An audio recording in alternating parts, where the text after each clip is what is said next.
Hello everyone, my name is Michael SK and welcome back to Saya no Uta. We are yet again on the road. We are following Koji and the doctor, I believe, as they go to confront Fuminori and Saya. I believe we are truly heading towards the final showdown, but I could be totally wrong. I really don't know what to expect as we continue along here, but I have been told that we are truly in the final moments of what this visual novel has to offer. So we'll just kind of see how this all plays out and truly how much more we have left. But in the last episode, we not much happened. We saw Koji and the doctor basically talking, scheming, and truly setting in motion, well, at least Koji especially, that he is ready to confront Fuminori. He is not backing out of this. There is no backing out of this, despite what the doctor says. So we will, I guess we'll just see how it all plays out here, gang. Even after Koji arrives at Y Station as directed, Fuminori calls him and makes him change locations 3 more times. Koji is beginning to doubt that Fuminori is watching. He might just be using the time to guess when Koji arrives at each designated location. Nevertheless, Koji can't let his guard down. Fuminori might choose any moment to make sure that he's alone. If he makes a mistake and puts Fuminori on alert, Ryoko will lose her chance to take him by surprise. She'll have to put up with the cramped trunk for a little while longer. After the nature preserve and the dry riverbed, the 4th location to which Fuminori sends Koji is in the thick forest at the top of the foothills. High above the developed area at their base. His car's GPS shows a road that leads nowhere, but according to Fuminori, there should be an old abandoned sanatorium there. Oh, great. The park and river were empty this late at night, but during the day would likely have considerable traffic. This time, however, his instinct is telling him that it's definitely a place that no one could find, not even by accident. It looks like this is the final stop. Koji drives up the steep incline, soon leaving the residential neighborhood behind. Even though the hands of progress are right at its doorstep, the undeveloped forest is darker than he expected. This looks like a great place to live in secret or to kill someone and hide the body. Yeah, Places like this, lost and forgotten, aren't found only in deep jungles and hidden valleys. Holes in the world are everywhere, even in the midst of civilization. That is true. A broken down gatepost suddenly appears in Koji's headlights like a ghost rising from the darkness. It looks like this is his final stop. He rolls up to the gate and turns off the engine, giving himself to the silence of the forest. His phone starts ringing almost immediately. He doesn't need to check who it's from. 着いたぞ。聞こえてた。ようこそ我が新居へ。Fuminori is nearby, close enough to hear the sound of the engine. A shiver of excitement shoots up Koji's spine. 中に入ってこいよ。ようも待ってる。Fuminori hangs up without another word. After grabbing his new flashlight from the glove compartment and checking that the revolver is still in his pocket, Koji opens the door, making sure to pop the trunk at exactly the same time. Ryoko shouldn't need any more explanation than that. Realizing that the interior roof light will stay on and broadcast that the trunk isn't closed, Koji quickly unscrews the bulb, then gets out of the car and deliberately slams the driver's side door hard. Mountains of trash litter the front yard, forming a serviceable barricade. Koji sees everything from small refrigerators and mopeds to huge chunks of concrete and plaster that must have been abandoned by construction workers. Wait, there's mopeds here? Just abandoned? I wonder if they work? Probably not. The fact that they could get away with leaving all this stuff behind shows just how remote this place is. Glancing sidelong at the rear of his car, Koji sees no movement inside the barely open trunk. Ryoko knows what she's doing. She'll probably wait until Fuminori's attention is focused on Koji before making her move. The moon is brighter than usual, allowing Koji to walk through the front yard without tripping on debris. Staying alert, he heads for the building beyond the mountains of trash. Something must be buried underneath the piles of garbage because the whole yard is filled with the sharp stink of chemicals. Even the homeless probably wouldn't come to this place. If you need to get out of the wind and rain, there are plenty of shelters more suitable. When he reaches the gaping, doorless entrance to the building, wait, there's a door in this image. This is false. Koji glances back the way he came. His car parked at the gate is hidden behind the mountains of trash. Even if Fuminori is watching from inside the sanatorium, he shouldn't be able to see Ryoko crawl out of the trunk. It looks like she'll get her chance to take him by surprise. Yeah, definitely. Hopefully it works out, because what Koji is probably not assuming is that Saya is here, and he doesn't really know what Saya is, except for what he briefly skimmed through in the last episode through those diary entries. How many times has he stood like this, alone in some ominously silent place far removed from his everyday life? Sneaking into deathly quiet houses to find traces of unimaginable happenings has become as normal as going to class. The houses that he explored were like freshly shed cicada shells, empty and dilapidated. Let's go with that. Both traces of the life they had sheltered. This place, however, is different. A perfect ruin, its walls and pillars rising from the dark forest like an army of ghosts, with no sign at all that people once lived and worked here. The structure resembles a skeleton more than a shell. Time and the elements have stripped it of its former shape, and now there is only death. Koji has gone as far as he can. This must be the final stop. What will Fuminori's next move be? He must be planning to kill Koji, but how?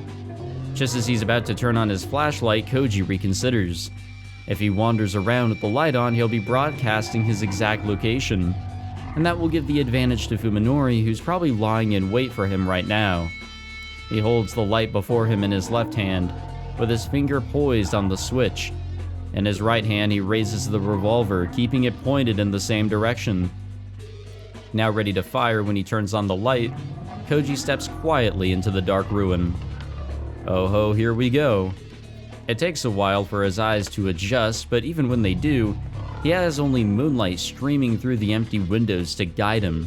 Everything appears gray and indistinct. However, Fuminori has to deal with the same conditions if he's hiding here. And this is a battle of nerves, exhausting and deadly, where the first to make a sound and give away his position will lose. I feel like, if anything, Saya could easily kill him here.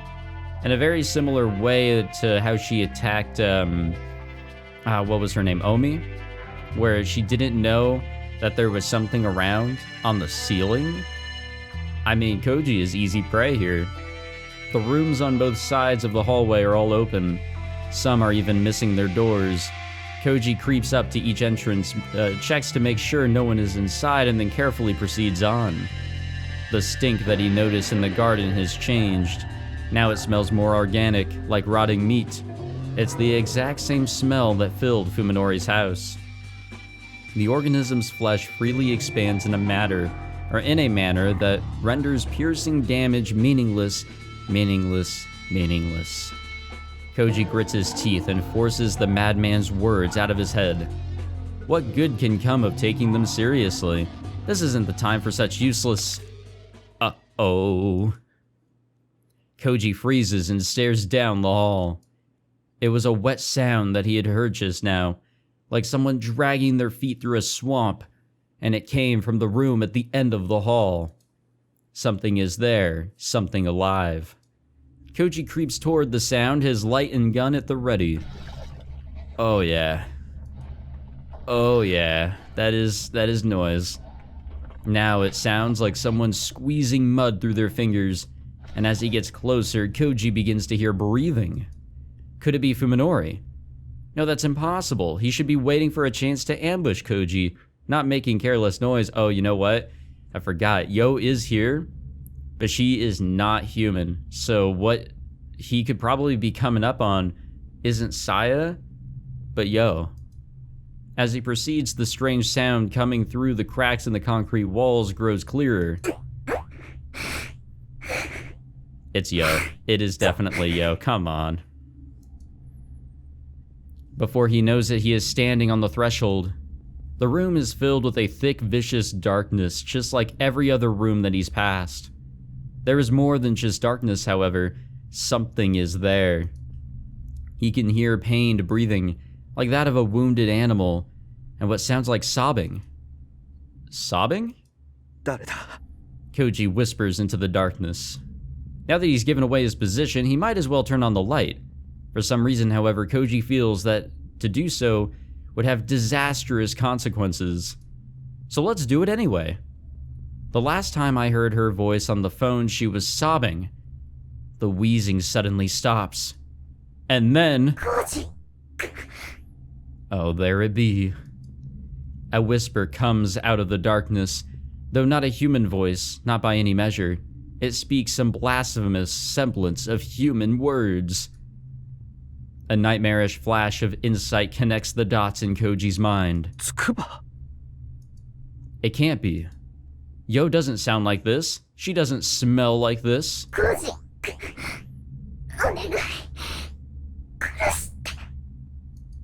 But if it's not Yo, then how does it know his name? Why is it begging him for help? No, it can't be Yo. She's human, not some creature that slithers and hides in the shadows.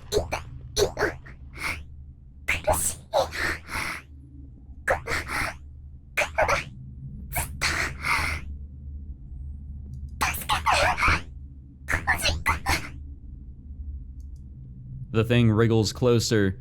His reason cries out, imploring him to switch the light on before it's too late, or to turn and run if he cannot. But Koji is unable to make either choice. He can only call out in vain to the amorphous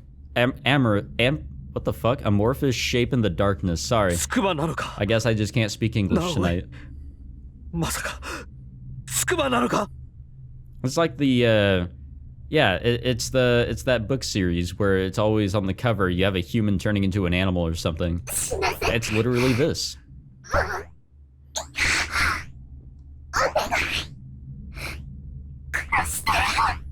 Well, what's pretty interesting is that she got some of her humanity back, or at least the ability to think properly.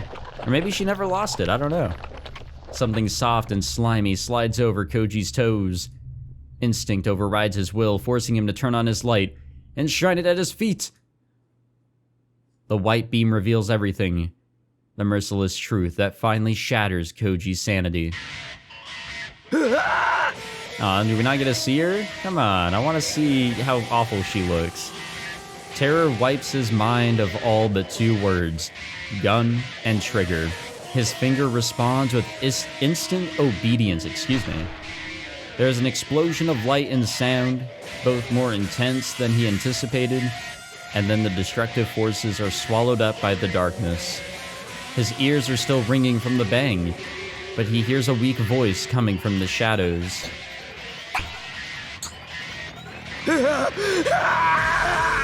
Koji screams and pulls the trigger again and again, certain that salvation can come only from the barrel of his gun.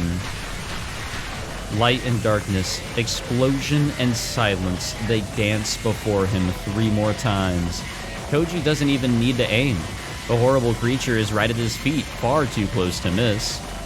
Ryoko warned him how many bullets are left in the gun, but that information has already been driven from his mind. Even after the cold, heavy gloom wraps itself around him once more, Koji keeps pulling the trigger like a man possessed, paying no heed to the clicking of the empty weapon. His panic-stricken legs suddenly give out, sending him down hard on his backside. Even then, he keeps firing the empty gun. He knows no other way to erase the memory of the thing that he glimpsed in the beam of his flashlight. The light, which fell from his hand during the attack, is now pointing in a different direction. And though all 4 bullets must have hit their target, they were Koji's last card to play. Which leaves him alone in the darkness with no way to defend himself.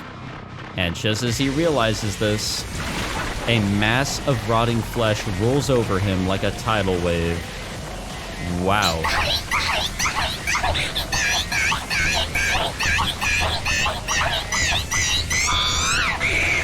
Well, I guess I got my wish and got to see what she looked like.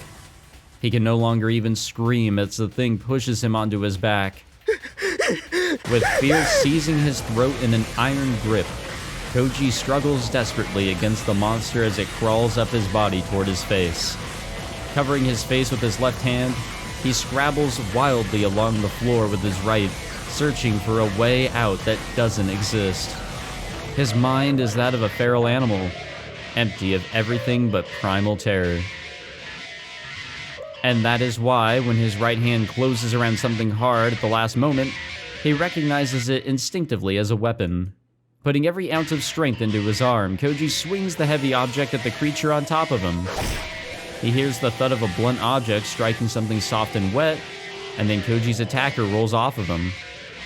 As soon as he is able to move again, Koji leaps to his feet and grabs his new weapon with both hands, brandishing it like a charm to ward off evil. Only now does he realize that he's holding a rusty steel pipe. Truly an ultimate weapon used in video games and stories alike. The monster is still sobbing.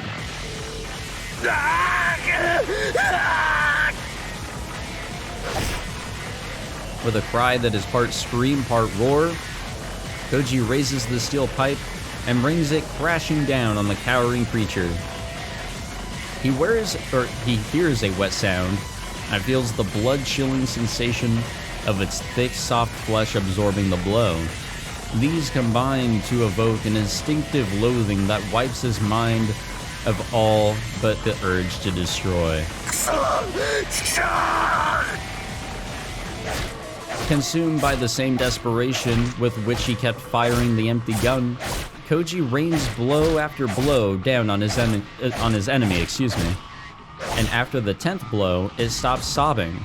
After the 20th blow, it stops moving. And after the 30th blow, it begins to feel and sound more and more like he's beating a puddle of vicious liquid. Koji doesn't stop thrashing the creature until he recovers enough of his senses to realize whatever it might have been before, it is now nothing but a corpse. The pipe in his hand, covered with unidentifiable fluids and filth, suddenly feels unbearably heavy. 君はまだ一番致命的なものまでは見ていない。 Ryoko's voice plays back in his head, and at last he knows how merciful her warning was. Now that his eyes are as open as hers, he is able to laugh in contempt of his own foolishness. 20 years of memories in the light of the sun. If they were indeed precious to him, then he should never have come to this place. The black flames of despair rise within him, consuming fear and revulsion and pity. Only rage and hate remain. Every cell in his body cries out for vengeance, for the blood of the man who poisoned him with truth and tore him from the womb of innocence. And then Koji, slave to hate, hears the sound of someone sneaking up behind him. Koji whirls, swinging his pipe with all the force he can muster. His enemy hastily leaps back to avoid the strike, surprised by his failure to catch Koji off guard. Twisted shadows dance in the beam of the light on the floor. Readying his pipe for the next blow, Koji faces off against his second attacker. Sakisaka Fuminori. Before this moment, Koji could never have imagined that he would ever speak his friend's name with such hatred. おいおい、今の一振り、まるっきり手加減抜きかよ。 Well, there he be, axe in hand. Even now, Fuminori is smiling, as though the huge axe in his hands is just a sick joke. 参ったな。正直なとこ、お前はもう少し迷うもんだと思ってたんだけど。迷うだと？俺が？貴様に？ Koji sneers too, unable to contain his contempt for the notion. 貴様、近江をどうした？筑波に一体何をした？それを考えてもまだ俺が貴様を殺すのに迷うだと？そいつは言いがかりのつけ方が逆だろ、コージ。 Fuminori growls, looking sadly at the pile of dead flesh at Koji's feet. コージの分際で僕の世をひどい目に遭わせやがって。世の10倍は痛めつけてから殺してやる。覚悟しろ。Yeah, what he doesn't know is that he literally just killed Yo. But the thing is that how could he have known? The blade of Fuminori's axe carves a murderous arc through the darkness, glittering menacingly in the faint light coming from the floor. Koji raises his pipe to block the ferocious swing. The heavy impact numbs his arms, but his large frame takes the blow without giving any ground. Fuminori presses the attack, delivering a second blow and a third. His axe, designed for chopping down trees, is deadlier and more durable than the piece of pipe Koji found discarded on the floor. Each strike Koji blocks sends chunks of rust flying from his makeshift weapon. He can't win as long as he's on the defensive. He needs to create an opportunity to attack. Come on! Koji blocks a crushing downward swing, and then pushes back hard before Fuminori can pull away, throwing him off balance. Fuminori stumbles backwards, and then plants his feet to steady himself. And taking advantage of his opponent's temporary immobility, Koji delivers a punishing low kick to Fuminori's outer thigh. Fuminori grunts and retreats, swinging his axe wildly to prevent Koji from following up with another attack. Koji, however, does not press his advantage. He just stands where he is, calmly sparing Fuminori with his stare. お前、喧嘩に慣れてねえな。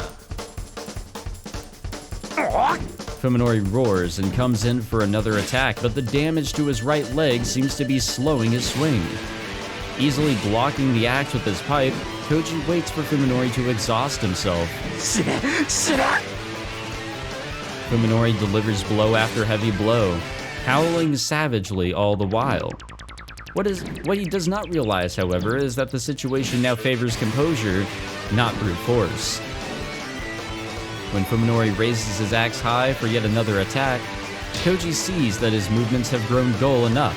Seizing the opportunity, Koji charges into Fuminori's range and grabs the haft of the axe with his left hand. As Fuminori recoils in fear, Koji swings his pipe hard at his enemy's unprotected side. He feels the crunch of ribs breaking. The pain drives Fuminori to his knees. Staring down at Fuminori's defenseless head, Koji, surprised by his own lack of emotion, raises his pipe high to deliver the finishing blow. Which is when something wraps itself around his left ankle. I was wondering when Saya was going to appear. The instant Koji panics at the unexpected sensation, something soft yet strong winds itself around his right leg and drags him to the floor before he can resist.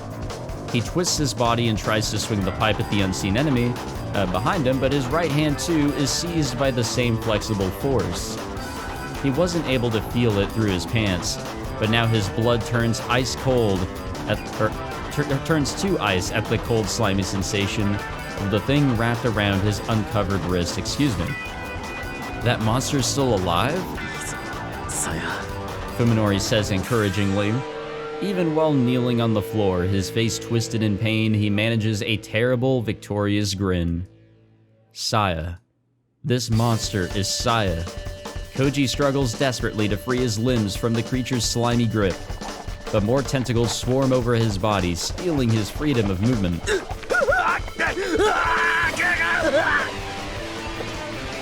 The horror has already driven Koji half mad. Just imagining the creature's appearance is enough to send him into a mindless panic. His scream is suddenly cut off as a slimy appendage seizes his throat. This most deadly tentacle isn't just cutting off his windpipe, it's trying to snap his neck, and it's getting tighter. Koji is certain that this is the end, but just as his vision begins to dim, an explosion brings him back to his senses. With a horrifying, inhuman scream, the creature releases Koji and retracts its tentacles. The first thing he sees after regaining his mobility is Ryoko running down the hall with a smoking shotgun in one hand and a silver tube in the other. Ryoko responds by tossing him the tube. Though still lying on the floor, he manages to snatch it out of the air. It's the thermos she showed him at the restaurant, the one she called her secret weapon. Ryoko shouts to Koji. At the same time, she aims her gun at Fuminori, who is still on his knees 5 paces away. The double-barreled shotgun still has one shot loaded. The monster that attacked Koji is writhing in agony. It hasn't yet recovered from Ryoko's shot, but he's already seen that bullets aren't enough to kill these creatures. Now is his only chance. 貴様ら何を Fuminori growls, gritting his teeth against the pain of his broken ribs. Forcing himself to be calm, Koji stands and carefully unscrews the lid of the thermos. There's no question in his mind that something extremely potent is inside. As soon as it is unsealed, a thick white mist pours out of the thermos, and the surrounding air turns freezing cold. Instantly guessing what's inside, Koji lobs the thermos at the pile of flesh convulsing on the floor. The thermos sails through the air, spewing white fog, and like a baptismal font showers its liquid contents upon the hellish creature. Take that, demon from the night. Its scream, this time, is incomparable to before. The monster thrashes in agony. Wreathed in white smoke, its screams are joined by Ryoko's cackling. どうよ、マイナス197度だよ。ねえ、冷たい、熱い、ざまあないわね。 Perhaps the joy of vanquishing her nightmare was worth the last remnants of her sanity. The manic glee blazing in her eyes can belong only to a shattered mind. 貴様ら Fuminori staggers to his feet, roaring black curses. Roaring black curses, alright. His rage seems to have drowned out the pain of his broken bones. Ryoko is not one to underestimate the threat posed by his axe. Her mad laughter fades away, leaving only a cold smile as she pulls the trigger. With a short burst of dark flame, Ryoko's gun sputters and dies. Ryoko is not an expert on firearms. It never occurred to her that her shotgun shells need proper storage. And besides, she always expected that any situation where her gun would be necessary would also be one that she would not survive. Cursing in anger and dismay, Ryoko breaks the shotgun open and awkwardly pulls the dud out. Meanwhile, Fuminori stalks toward her like a vengeful demon, the head of his axe screeching as it drags along the floor. I have to stop him. Koji tries to charge Fuminori, but only succeeds at sending himself sprawling. One of his shoes is stuck to the floor, frozen by the liquid nitrogen. As Ryoko fumbles in her pocket for a new shell, Fuminori closes the distance and raises his axe in both hands. Koji curses and rips his shoe free of the frozen concrete, but he knows that he'll never make it in time. Ryoko thrusts a new shell into the chamber of her shotgun and snaps it closed, and then looks up to find her target. Fuminori is right before her, too close to evade, and his axe is already crashing down with the wind howling in its wake. The sound of bones shattering, tendons snapping, and flesh tearing blend together in foul harmony. The thick blade enters through Ryoko's left shoulder, plowing through her collarbone and shoulder blade, smashing several ribs and popping her lung like a balloon, before stopping in the center of her crest. Her chest, one of those words. Her expression frozen in shock by the impact, she sprays a geyser of blood from her mouth. She should have died instantly, but through some unimaginable force of will, basically the power of anime, Ryoko clings to life for a few seconds more. Grinning through the blood-stained lips, she raises her shotgun. Wow, alright. Not to the front, but to the side? Beyond the barrel of her gun, wearing the 77-degree Kelvin mist like a white cloak of death, is the weakly wriggling Saya. Fuminori's scream vanishes into the roar of the shotgun. The destruction is absolute. The impact of the shotgun pellets obliterates the half of Saya's body that fell prey to the liquid nitrogen. The frozen particles of Saya's shattered flesh drift to the floor like snow. Even the creature's special biology is insufficient to seal a wound of this size. From the opening pore, its internal organs, a tide of liquid slime and fat, whose color is far too foul to belong to any living creature.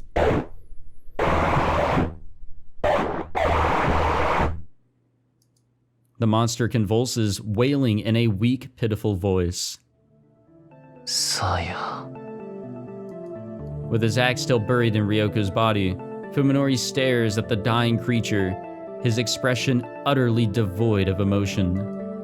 Koji grabs his pipe and prepares to attack Fuminori from behind, but freezes when he sees the emptiness on the face of the man he hated. Fuminori pulls his axe out of Ryoko's corpse, then looks at Koji with glazed eyes. There is no recognition in them, nor hate, nor rage.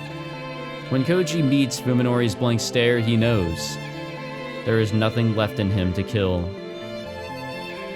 Fuminori grips the axe closer to its head and raises it high, the blade toward his face. Koji doesn't know whether he should interfere, but even if he wanted to, what could he say to stop Fuminori? Fuminori pulls his head back slowly, then drives his face into the blade of the axe like a spring-loaded toy. His skull caves in with a dull, wet sound, and the spray of blood catches Koji in the face. Despite Fuminori's utter lack of hesitation, his first attempt at suicide succeeds only in transforming his face into a hash of crimson. Fuminori pulls his head back one more time, even slower than before, and then, with every ounce of strength still left in his body, he slams it into the blood-stained axe. The sound is wetter than before. Fuminori's body goes limp, and then tumbles face first to the floor. Koji stares at the two mangled corpses for a while. He feels completely left behind, like he can't remember why he's standing in this place with a steel pipe in his hand. The stale air filling the ruined building becomes choked with the stench of blood, and the crimson puddles gradually spread across the snow-covered floor. Yet the tranquility of the scene makes it seem like a painting. A soft, slimy sound breaks the silence. Koji looks at the mortally wounded monster. The creature is on death's door, but even so it moves. Slowly, feebly, it drags its broken body through the sea of blood. It's coming for Fuminori. Koji had forgotten his anger, but now it comes surging back at full force. He growls and stabs the monster with the end of his pipe. It convulses in agony, but keeps crawling toward Fuminori. Koji explodes into a frenzy of rage.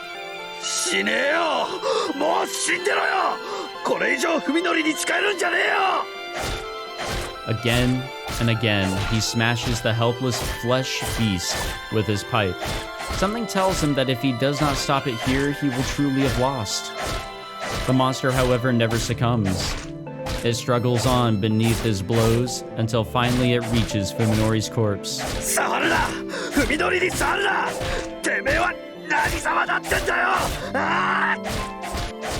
Koji keeps swinging, his fury unabated even as tears start to pool in his eyes. The monster's slime flies through the air, joining with the blood already covering his face. The creature extends one thin, trembling tentacle to touch Fuminori's shoulder, and then lovingly caresses his blood-stained cheek. And then it stops moving. Even in its final moments, the monster would not let Fuminori go. It died joined with him. At last, Koji knows that the world he loved is gone forever. Holy fuck. Oh, Jesus. ねえねえ、今度のスキーだけどさ、今年はどっかスケートも遊べるところにしない？ What the fuck is happening? Omi says enthusiastically, the exposed bones of her face clattering. Chunks of her body are missing as though something's been nibbling on her. It makes her look a lot thinner. She's been worried about her weight recently, but now she shouldn't need to diet. そういえばオミってこの間初めてスケートやったんだって？ Fuminori laughs at Omi's crazy suggestion. He sounds amused, but it's hard to tell from his expression, since his face has been cleaved in two by an axe. 20歳になって初体験ってのは興味そうそういないんじゃないかな。 What the fuck is happening here, boys? Oh my gosh. 子供の頃はなんとなく怖かったのよ。あの靴、なんだか刃物みたいでさ。うん、わかる。あの靴で顔を蹴られたらきっと僕みたいになっちゃうよね。 What the fuck? Omi and Yo laugh at Fuminori's dumb joke. Yo never used to laugh with such exuberance. She seems truly happy now that she and Fuminori are officially together. でもいきなり蹴って殺せたの？大見ちゃんすごくない？容量はバットとそう変わるもんじゃないからな。思い切り振り回して斧頭の重さに任せて叩きつける感覚とか。海のりにそう言われたもんだからさ、騙されたと思ってやってみたわけよ。そうしたらもう楽しくって。What is this feeling? Something is wrong, though Koji can't put his finger on what. 私も見てみたいな。大見ちゃんが食べられるところ。Ah, that's it. When he sees Yo's envious smile, Koji finally realizes what's bothering him. なあつくば。どうしたの、コウジ君？お前だけなんで普通なんだ。Yo tilts her head quizzically, like she doesn't understand what he means. 普通って？私はいつも普通だけど。でもお前確かあの時。ああ、Yo nods in understanding. なんだ、私がコウジ君と違う姿になってた頃のこと？ずいぶん昔の話じゃない。昔なのか。Bro, that was like 2 minutes ago. そうだよ。She replies, deflecting Koji's confusion with that uncannily cheerful smile. だってコウジ君も今じゃ私たちの仲間じゃない。Oh, of course. Koji looks down and is satisfied to see wriggling tentacles where his arms and legs should be. When he opens his eyes, his mattress and pillow are soaked in sweat. It's always the same nightmare. He doesn't know how many times he's had it, but at least he's not leaping out of bed screaming anymore. He sits up, clutching his throbbing head. It's 4 in the morning. He hasn't had nearly enough rest, but he probably won't be able to get back to sleep tonight. Time for a smoke. A full pack will last him until dawn. Now, where did he put the pack he bought yesterday? Koji wanders sleepily into the den, where yet another old friend is waiting for him. ひどいありさまだね。まったく。ああ、先生。いたんですか。Well, this dude's fucking lost his mind. Ryoko's chopped up corpse is sitting at his dining table, looking as deathly pale as ever as she sips coffee from a mug. 毎晩ずいぶんと辛そうじゃないか。ろくに眠れてないんだろ？そうでもないですよ。薬を飲めば割となんとかなります。まだ。Koji says amicably as he sits down across from her. Hallucinations like these are easier to deal with than elaborate nightmares like the one he just had.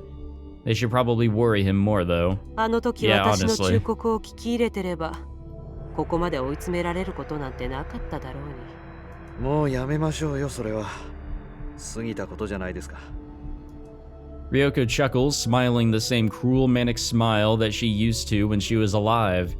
Her left arm hangs from her half-severed shoulder, dangling like a forgotten wind chime. そう。結構折り合いをつけてるんだ。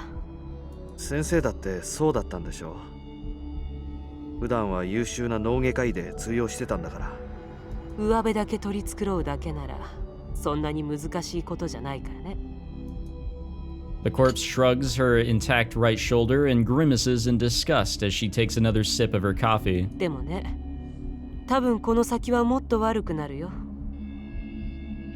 心の傷は時間が癒してくれるけど、君はまあ言ってみれば毒に感染したようなものだから。She's probably right.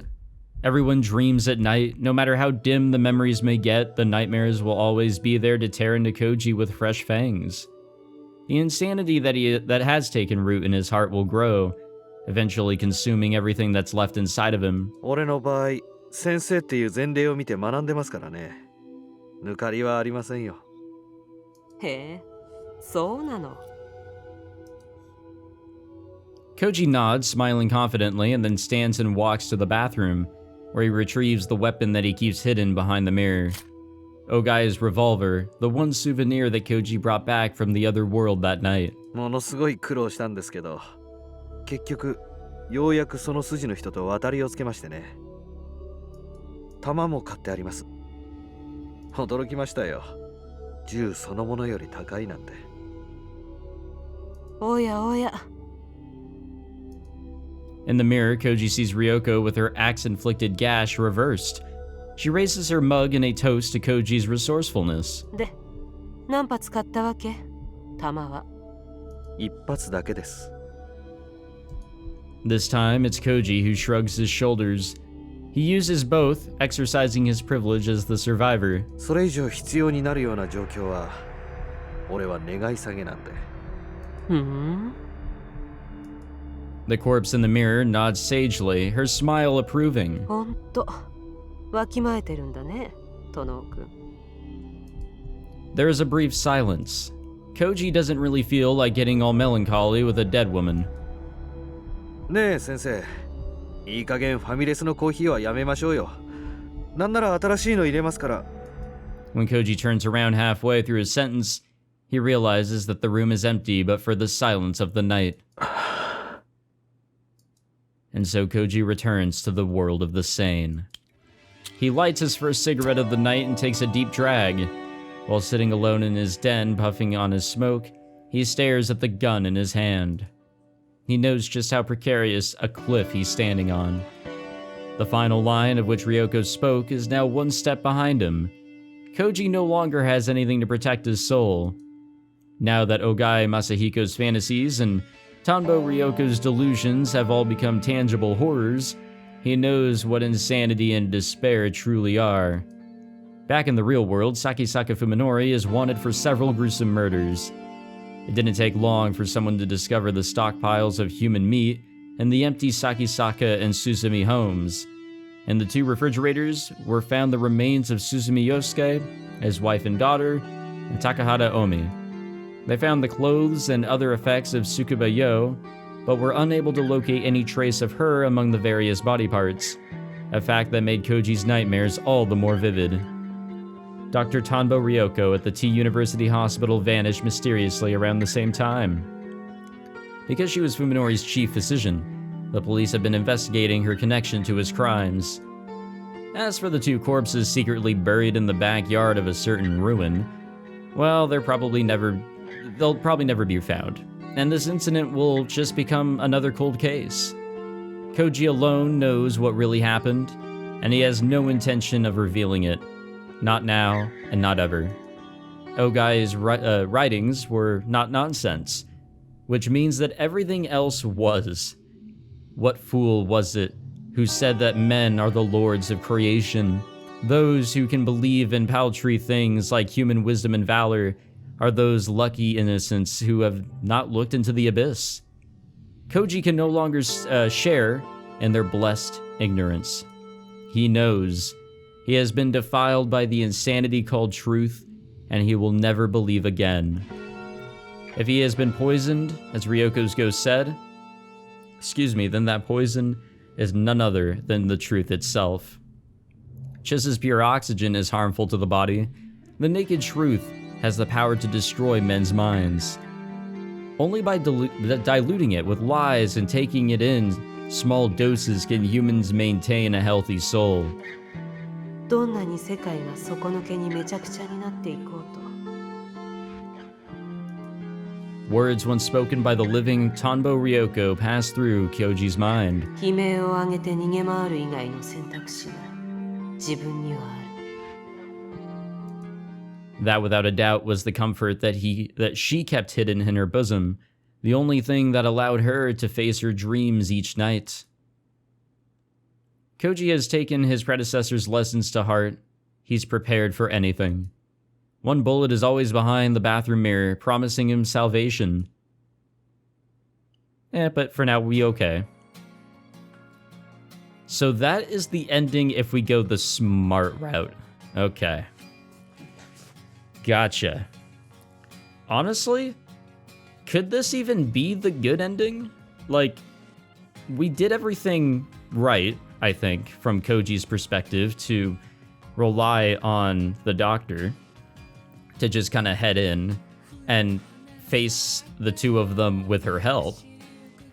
But he was the only one that was able to make it out of there alive, so I don't know. Now he's basically stuck alone. He is truly alone, which I think was always something that had to be considered. But even the doctor's no longer alive. He has nobody that he can share what happened with. He's basically in a world that you can say Fuminori was in, truly alone. Nobody that he can truly confide in. Nobody that will ever really understand him.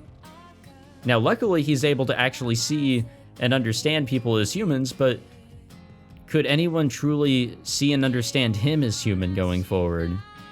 Now, that's an interesting way to look at it right there. Yeah, I don't know what the actual takeaway should be, but this was an interesting direction. I can't really give my final thoughts on everything because I think we have one more ending to get from the other choice, and we could probably get it done in this episode. It'll just be a longer episode. But, I mean, we'll give it a shot. I mean, I don't need to sleep in like 40 minutes or anything like that. I think I'll be okay. I'll make the sacrifice. So I will hold off from my final thoughts here until we, for surezies, are done. And hopefully we can get that all done here, so I can have all my thoughts together and I can ramble on for like 20 minutes after the last route, or the last ending, or whatever.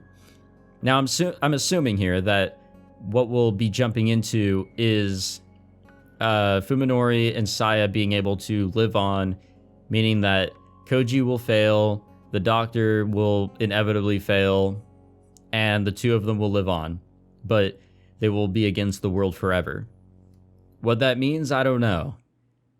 And I was assuming that there's going to be like a choice here at the end, and that was going to allow us to, you know, I guess pick either this ending or another. But no, I guess the other choice is all the way back at Fuminori's house. So I guess we have to go back to that in order to finish this up. So I'm assuming that this choice here, we're going to go straight into facing off against Yo and then Fuminori, and then when Koji gets onto the ground and gets strangled and all that, nobody's going to help him, and that'll be that. So we will call Fuminori. It's time to finish this. Just as he promised earlier, Koji calls Fuminori again. The call goes through immediately. Fuminori must have been waiting for it.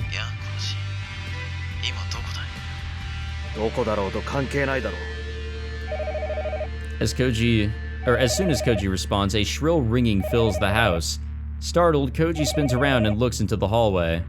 The house phone is flashing to signal an incoming call. Yeah, that was an easy way to just give it all away, huh? Koji fell for it. Fuminori is the one calling the house, and now he knows exactly where Koji is. He must have predicted that this would be Koji's first stop, and that Koji would call him upon finding it empty.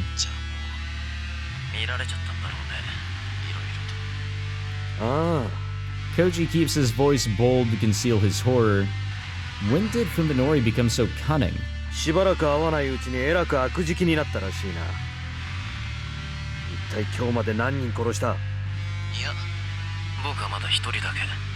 Fuminori replies unapologetically, his tone upbeat.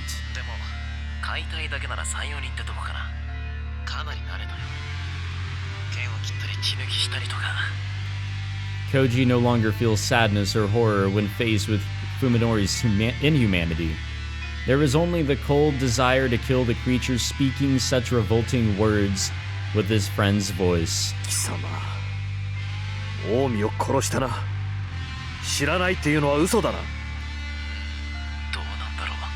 Fuminori mutters, seeming somehow embarrassed.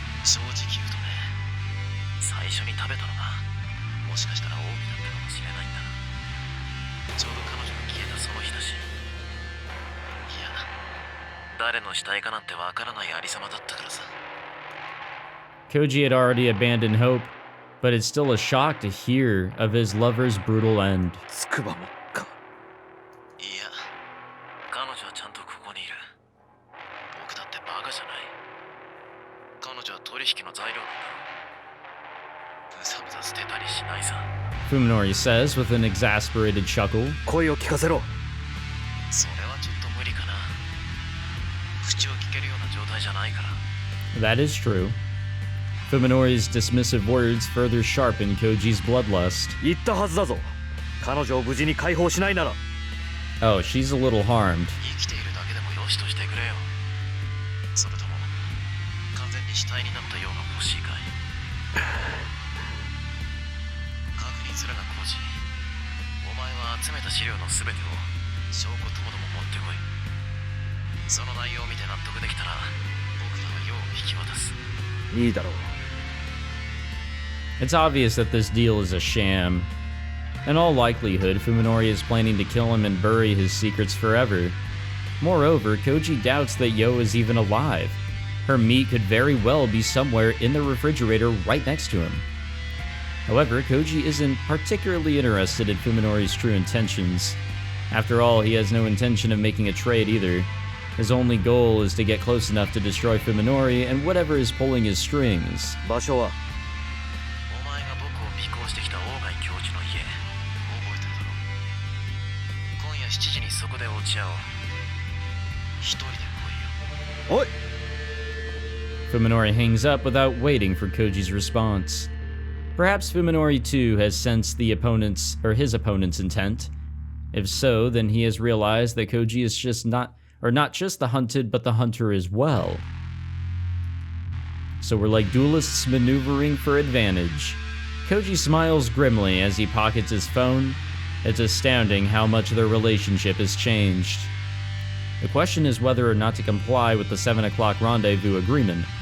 If this were a serious negotiation, then it would be wise to avoid preempting Fuminori in any way that could provoke his anger.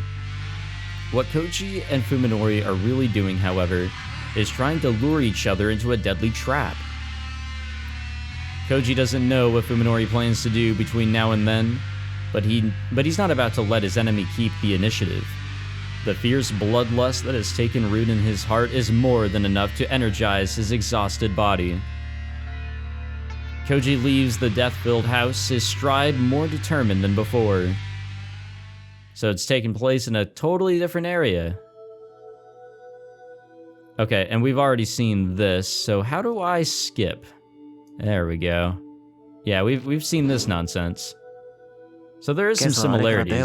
Alright, here we go. This is different. とりあえず関係ない場所に誘い出してある。少しじらしてやろうと思ってね。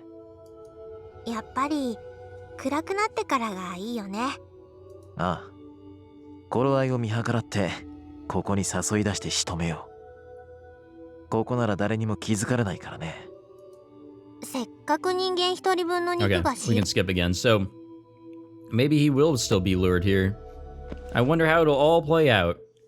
I mean, I'm sure that I'm sure that Koji's going to die.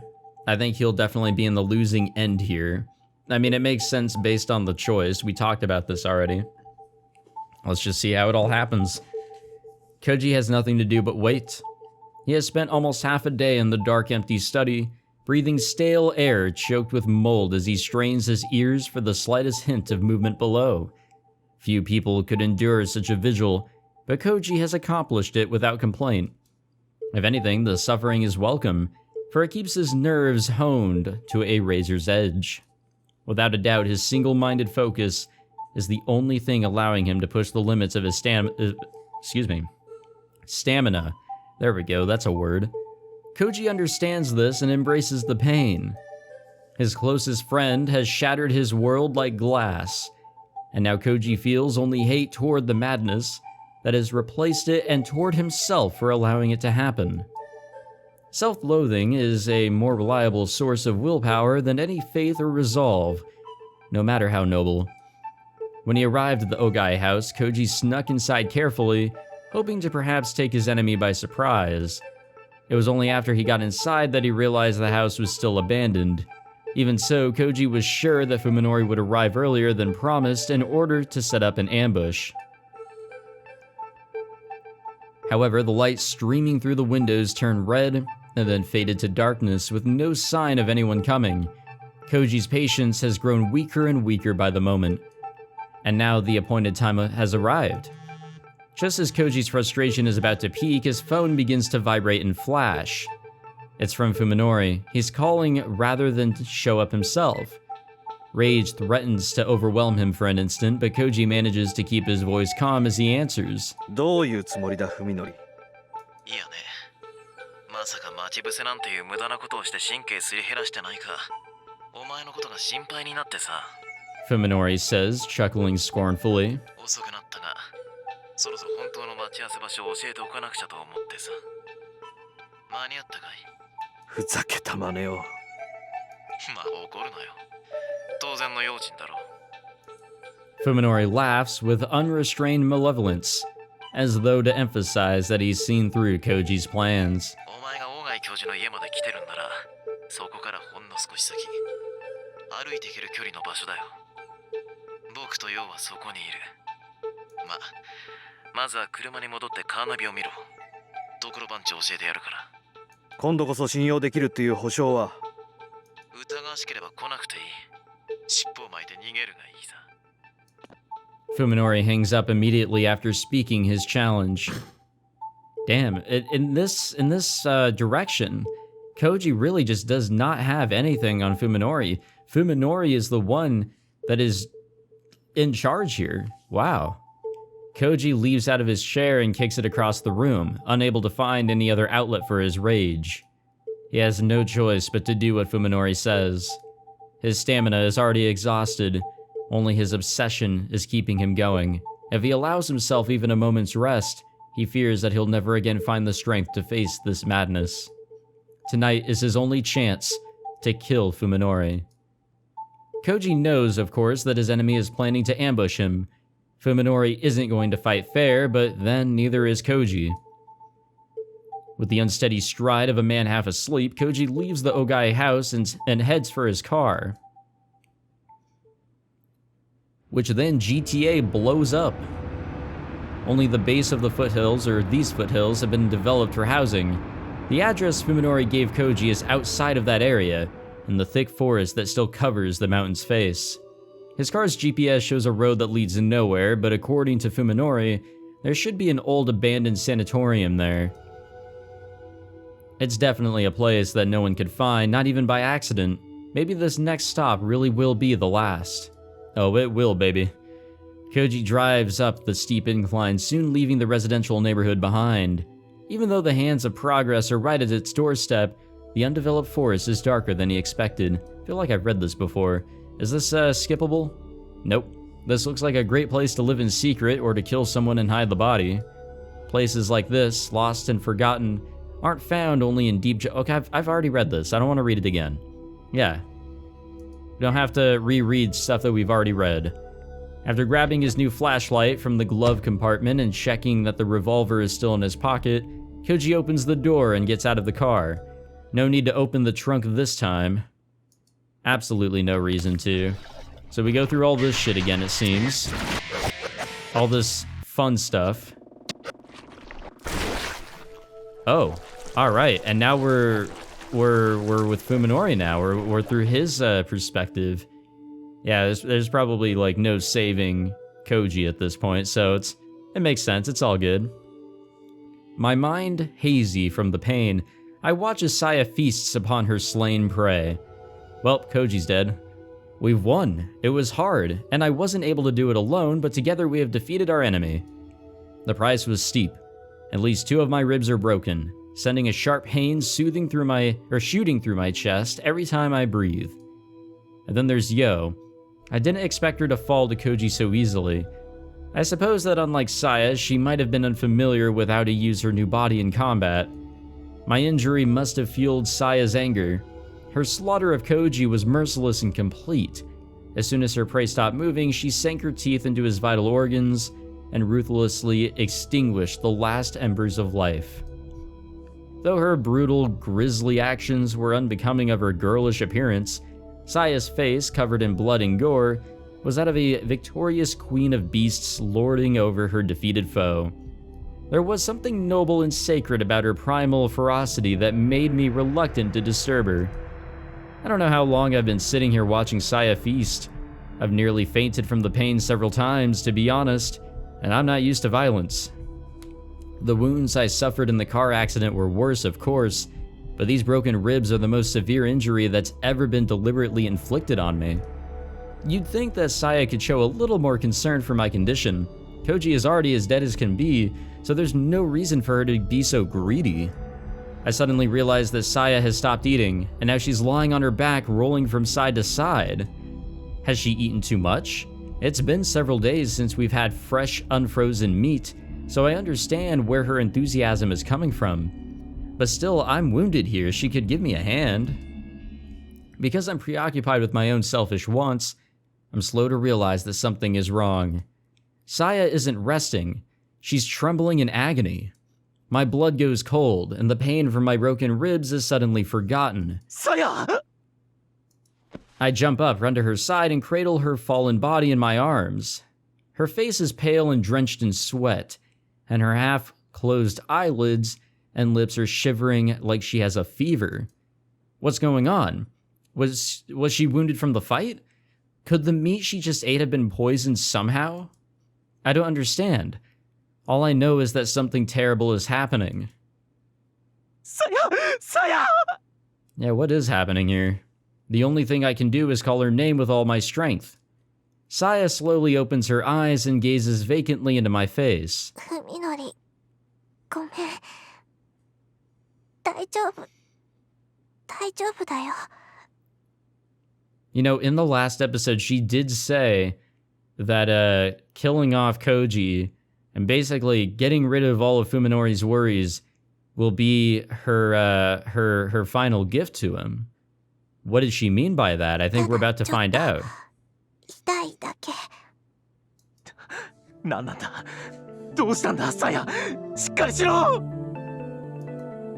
There's no way she's fine. It's glaringly obvious that her condition is dire. Even so, I'm the only one who's panicking. Saya's expression is serene, as though she understands everything that is happening to her. She even smiles softly up at me. びっくりしちゃった。まさか本当にこんなに早く時が来るなんて。I might lose Saya. The thought is unbearable. Terror and despair are quickly overwhelming me, a feeling of utter helplessness that I cannot resist. 怖がらないで。昼間言ったよね。これが印。みのりと私のたった一つの希望。どういうことだよわけわかんないよサヤしっかりしてくれよ Saya answers my tearful entreaty with a smile like that of a mother comforting her child. さやはね、頑張るって決めたの。だって、ふみのりはさやのこと可愛いって、綺麗だって、そう言ってくれたから。やめようよサヤ Whatever is happening, I can't just sit by and watch as it causes Saya such agony. もういい無茶しないでくれ何をするつもりか知らないがサヤが苦しむ姿なんて見たくないひどいな。ふみのり、分かってよ。 Saya chides me. In a soft voice, she reveals her secret. 生まれるんだよ。さやとふみのりの子供たちが。What the fuck? For a moment, my mind goes completely blank. そんないつの間に私もね、びっくり。ねえ、ふみのり。Saya's labored breathing speaks to the terrible pain her tiny body is suffering. Even so, she wraps her arms tightly around my neck. 外に連れてって。広いところ。空の下に。 I nod. What else can I do? If I speak, I'm afraid that I'll be unable to hold back my tears. I mustn't cry, not when Saya is facing her torment so bravely. It feels like Saya is burning up in my arms, and I fear that the terrible convulsions that shoot through her at intervals will tear her frail body to pieces. Praying for her safety, I scoop Saya up and carry her swiftly out of the ruined building. Maybe the cold night air will soothe her fever, but that hope is futile, cruelly dashed as her breathing grows shallow and her moans through bluish lips. And she moans. 外だよ。 In response to my call, she opens her eyes once more. Her gaze is cloudy and unfocused. She can no longer see. Nevertheless, Saya looks at me. I can tell that she is imagining my expression where my face should be. 約束した。これが最後のプレゼント。 Oh, here it is. 喜んでくれるといいな。嬉しいよ。もちろん。 It takes every ounce of my willpower, but I manage to make my voice light and cheerful. In Saya's mind's eye, I know that I am smiling. She won't have to see my face streaked with my tears. みのり、私を愛してくれたあなたにこの星をあげます。 Saya's whisper is weak and pained, but there is ecstasy in her voice, ecstasy and joy. Her back suddenly shifts and then bulges outward. この世界はきっと綺麗な場所になるから。 She whispers in exultation. さやとふみのりのためだけの世界に。 Oh, what the fuck? And then Saya blooms. How else can I describe it? Flower petals long and wide, spread from her back like the wings of a newly formed butterfly. Their brilliant glow comes from the countless tiny scales that cover each petal like particles of light. さよならなのか。 I ask her, careful to keep the sorrow out of my voice. ううん、違う。これは始まり。 Saya's pain must already have left her, for her expression is infinitely peaceful and content. 私とふみのりの世界の始まり。 Holy shit. The radiant motes rise on the wind, painting rivers of light in the frozen winter sky. It is beautiful, overwhelmingly painfully beautiful. Singing victoriously of their freedom, the shining seeds of life are released into this vast and fertile land. Their song heralds the coming of the new world and the destruction of the old. It is a boundless healing. It is an eternal blessing, I can't speak. We shall fill the world with our joy. これからはずっと一緒だね。 Embracing Saya's pitifully shrunken body, I gaze into the shining sky and let my tears flow freely. Thank you. Thank you for this final gift, Saya. I don't even know what this gift was. Is the world being overtaken? What's going on? She was worried at first how long the preserved foods in the underground storeroom would last her, but now it seems that her fears were unfounded. It's the liquor she should have been worried about. By savoring each drop of, I don't know what that is, spiritus? As though it were her last, she thought that she could make her flask hold out a little longer, but she must have been consuming more each day than she realized. Who can blame her? There is no way that she could have gotten through this without the intoxicating effects of distilled alcohol. After Ryoko chased useless emotions like hope and despair from her mind, she found herself spending the most peaceful days of her life. As resignation sets in, even hate and fear left her.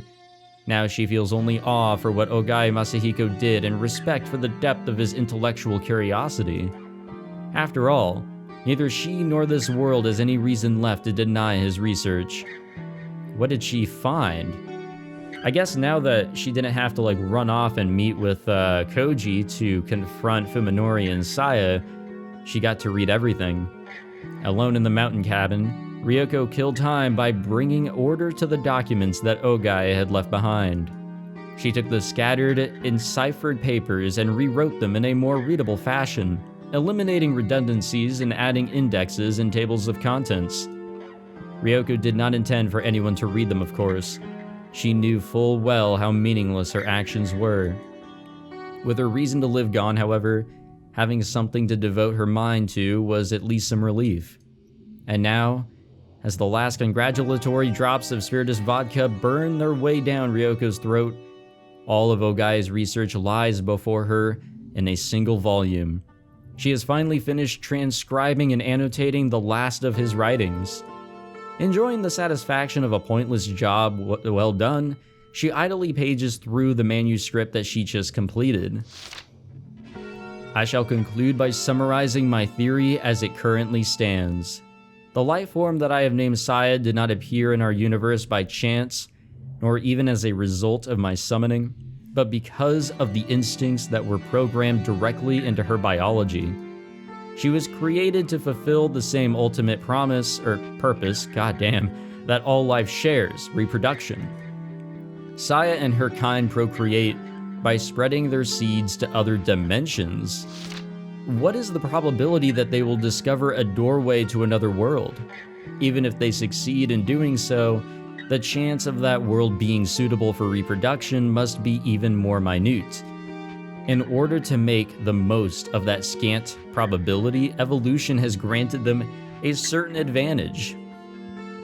None other than the astonishing ability that I have witnessed in Saya.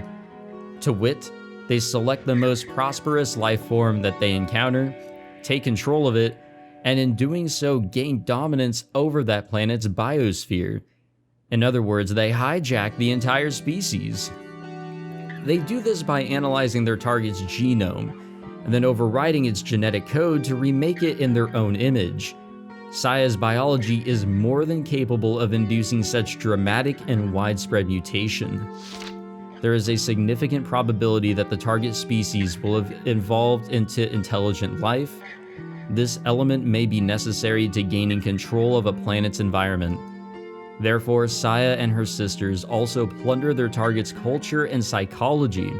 Her extraordinary learning ability and intellectual curiosity are likely instinctive tools that enable her to inherit the target species' entire wealth of knowledge. In fact, it may be that Saya's kind has always had its sights set on intelligent life. Perhaps they wait patiently for some foolish, extra-dimensional species to gain knowledge of other worlds, and in attempting to satisfy its curiosity, make contact with the outer universe in which they dwell. Rather than send Saya and her kin on their dimensional journeys with only luck and their own strength to depend on, would not waiting for such contact greatly increase the chance of finding a world worthy of conquest. I really can't speak today. Just as I, having acquired the Silver Key, fancied myself an explorer of the unknown, how many intelligent life forms on other worlds have thoughtlessly congratulated themselves for discovering Saya's sisters? Taken by the sudden urge to go outside for a change, Ryoko gathers up the manuscript and heads to her car, which is parked in the front yard. She has completed her self-imposed final duty. There is no longer any reason for her to remain holed up in the mountain cabin. She drives a little further up the mountain to an open place that offers a scenic view of the land below. In the early days of the change, Ryoko often came to this spot to watch helplessly over the mutating city. The one flaw in my theory comes from none other than Saya herself. After using me to learn everything she could about humanity, Saya should finally have been prepared to begin the last stage of her invasion. However, she never carried out her mission. Why? I hypothesize that Saya was an irregular among her kind. It is said that the human race's intelligence has allowed us to conquer our natural instincts. Perhaps in absorbing the human psyche, Saya accidentally inherited the disease that infects our entire species. What is human love really? What behavior could be more of a hindrance to the effect propagation of a species? I am reminded of how at the end of her studies, goddamn, Saya consumed vast quantities of romantic literature from all over the world. She tried to understand romance as an integral part of the human reproductive process. As a result, she might have unwittingly neutered her own parallel reproductive abilities. After all, she had not known love. She has come to this world to rule it in our place. She had studied humanity to fulfill that purpose, but ultimately she could not share love with a human. Without love's blessing, Saya was unable to find the passion to fill this world with her kind. In learning all that there was to know about humanity, she herself had become hopelessly human. Weary of loneliness, she despaired of the world, how pure her maiden soul must have been. If this hypothesis is correct, then it means that I have failed as her teacher. I cannot help but feel ashamed for having spoiled such an extraordinary organism. Saya. Next to Ogai Masahiko, Ryoko now knows more about that entity than anyone else. No, when the young man named Sakisaka Fuminori is added to the running, perhaps she only comes in third. In the end, she never encountered the creature face to face. She would like to have met it once, though.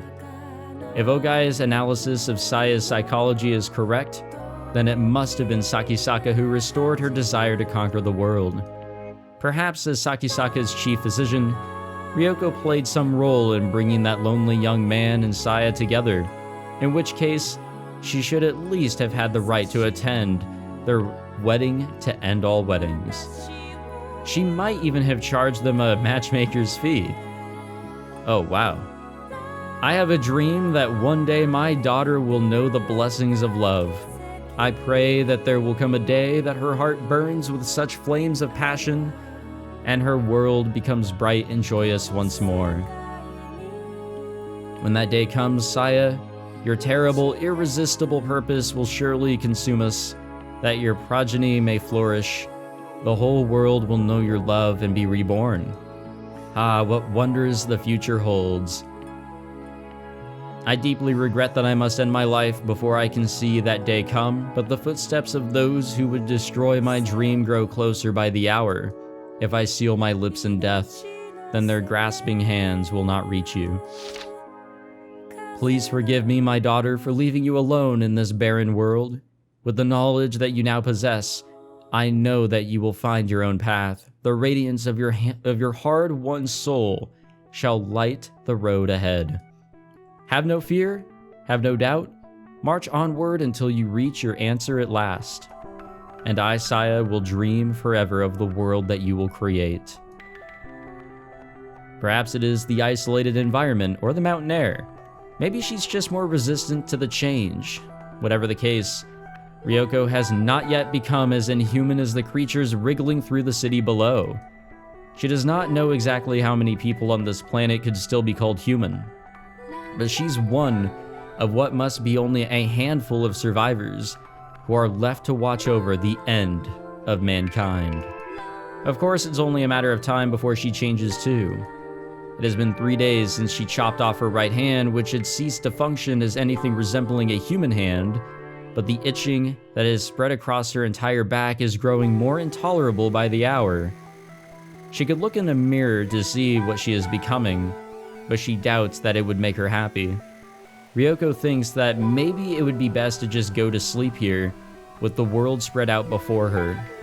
When she awakens, perhaps she will be ready to descend the mountain and join in the city's revelries. Or maybe she won't even need such resolve anymore.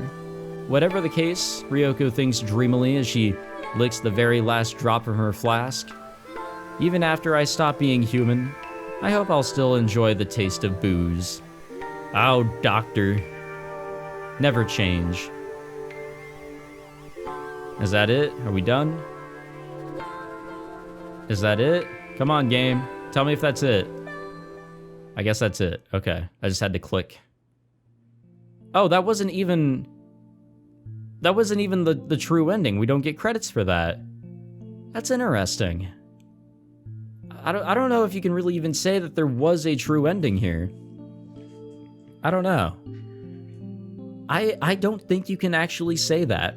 I guess realistically, canonically, whatever, the first one that we got is the true ending. This only being yet another alternative route that you can go down, kind of like what we saw in the beginning, just not as fucking short. But it explains what Saya is. I think it kind of wrapped all that up enough. But, wow. All right, we're done, I think. I'm going to assume that we're done. But I will check the CG library to make sure I got everything and all that. Just not yet. Let me not be recording when I do that. But we did it, guys. We got through the Song of Saya, or Saya no Uta. And, yeah, I've been wanting to do a shorter visual novel to, I guess, as a change of pace, and to also, I guess, as like a break from everything else. Something to also squeeze in with my other playthroughs. And I don't know, I like to jump between things while I'm going through them. And I didn't want to start something long, because then I'd have to not only finish what I already had going on, but also have to finish what I just fucking started. So this was a good choice, and one that I've had my eye on for a while. I'm glad that I kind of grew up and felt like I could get through this, and this wasn't bad at all.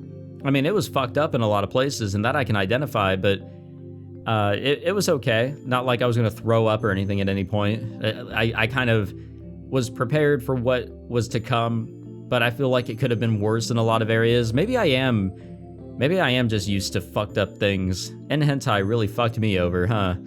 But no, in all honesty, I'm glad that I was able to get through this, because it had been recommended to me before by viewers here on the channel, and even personally. So it's one that I wanted to give a try, and it's a classic in the visual novel community, so it is one that I really wanted to try. And I'm glad that I was able to get through it. I think it's got a pretty good message to it. I don't know what that message is, but it is pretty cool to see how love can flourish between a fictional organism and humanity. It really goes to show you how humanity is. I think it's always nice to be able to tell a story on how humanity can be shaped in a lot of different ways, and how love can be shaped in a lot of different ways, how humans love. And I think this was a really good piece of storytelling. Perspectives were really good.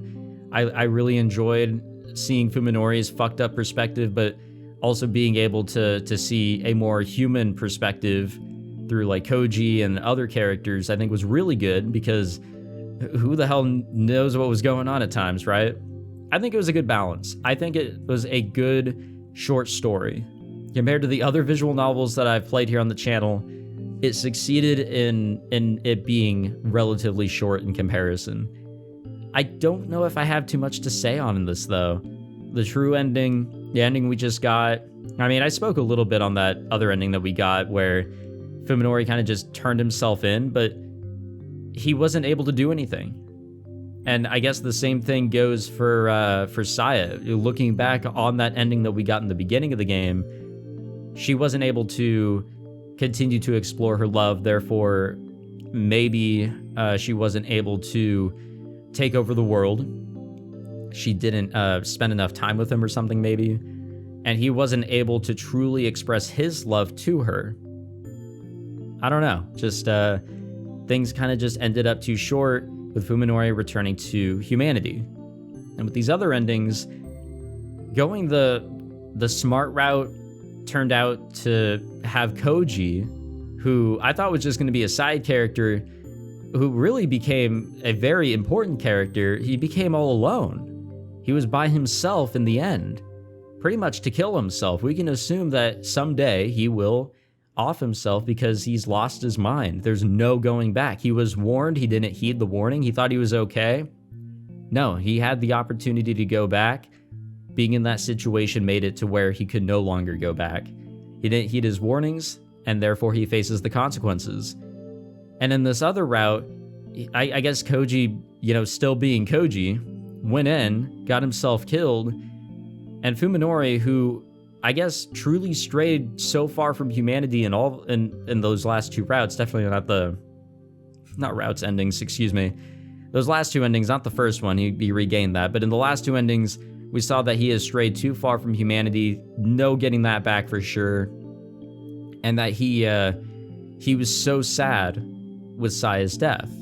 Saya, the one who really changed his outlook on humanity. It's very interesting to see. I don't know. I can't put a lot of my thoughts into words, but I don't know. A lot of it was really cool to see, and this was a fantastic visual novel, I would have to say.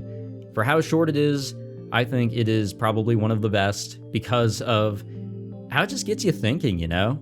I think if a visual novel story, anything can get you thinking, it's really good. So I definitely have to rank that up there. I don't know where, but it's up there for sure. I don't know if I could ever revisit this. I don't think I've ever revisited a visual novel, but I don't think I could ever revisit this. It definitely shows a little bit of its age, especially with the aspect ratio, the sounds, and how they used a lot of 3D or old school 3D generated CGs, or backgrounds for that matter. But that's okay. I think it still accomplished what it needed to do, and it did well, I'd have to say. And I hope that you all enjoyed. You know, this was a different one here on the channel. I'm glad I got through it. I'm glad that we got through it together. I'm glad that it's up on YouTube. If there's anything I'd like to say, actually, thank you to Over Codex, one of my patrons, for getting me this game. I think I said that in the beginning of this playthrough, but it's worth saying it again. But another thing is that I meant to have this end like 2 episodes ago. I kind of extended the playthrough length because I wasn't recording long enough with these episodes. It's the changing of the seasons. It became summer, or summer really set in, I guess I should say, and it's not as easy for me to sit down, especially with how much time I have after work, to record these. And with the heat, it's a lot of factors. And another factor was YouTube being a pain in the ass to deal with. I had a situation where they had actually given me an incorrect strike, and all of that went on, so this kind of got delayed a little bit to finishing up. I should have been able to finish it a lot sooner. I wasn't able to, but at least we got it done. By an extra 2 or 3 episodes, sure, but at least we got it done, and I'm really happy to have this playthrough complete on my channel. So thank you all for tuning in for this one. I really hope that you all enjoyed it. If you did, at least this episode, be sure to leave a like. Subscribe if you'd like to keep up with anything that I record here on the channel. I don't make too many pronunciation mistakes or speaking mistakes, but I will use the excuse that I am tired, it is hot, and just roll with that. That seems good enough for me. But I'm recording a whole bunch of other stuff. I have recorded a whole bunch of other stuff, so please, if you were interested in this, check out what else I have here on the channel. Would definitely like to have you guys stick around for whatever I have coming up here in the future. And yeah, thank you guys for tuning into this one. It was a lot of fun. And I will see you guys in the next fucked up visual novel I play. I guess next up is Euphoria, am I right, guys? You guys want to see black screens for the entirety of the playthrough because I won't be able to show much? Yeah, let's do that. That sounds fun. Take it easy, guys.